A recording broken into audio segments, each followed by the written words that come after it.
First look sa latest ng 361 Degrees na Flame 5.5. I-release pa lang to on 9/9 or September 9, 2026. And this is their latest and upgraded version ng famous ilang Flame 5 Mix carbon-plated racing shoes. Grabe, ang ganda. And by the way, cotton candy colorway ang tawag nila dito. Ang ganda, di ba? Purple and pink combination. Grabe, ang ganda talaga. And bago ko sabihin yung details nito, pakita ko muna ibang available na colorways nila. First, we have Miro colorway and Year of the Horse colorway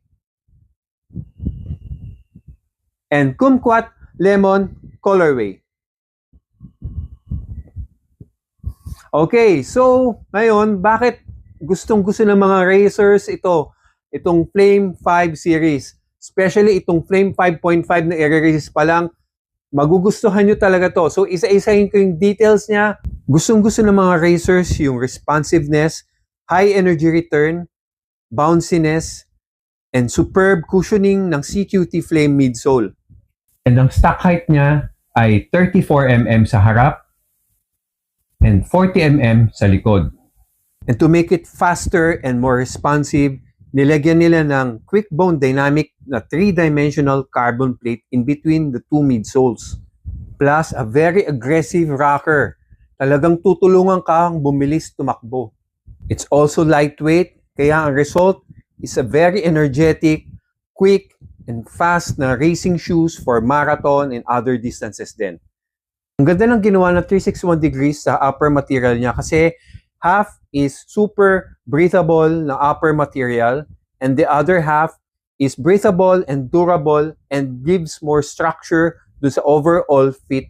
And what made the fit even better? Ginamitan nila ng more fit design yung upper body, specifically yung mid-foot part para mas maganda yung hug ng shoes sa paa natin. Ang ganda ng tongue niya kasi very breathable yung material na ginamit, plus gusseted yung outer side niya, and then naka-stitch yung inner side. Ang result is very stable na tongue even at high effort. Unique and very comfortable yung lacing system nyo. Instead of the usual na straight na ganyan, ito medyo pa-outward siya. Ganun din sa kabila, palabas. Kaya ang result, very comfortable yung fit ng uppers niya. Pag higpit mo, ang ganda ng fit niya, sumasakto dun sa shape ng paa natin. Grabe, ang ganda ng ginawa nila dito. And ginawa ng 361 Degrees dito sa Flame 5.5. They really focus on comfort kasi nilagyan nila ng additional foam dito sa may heel collar.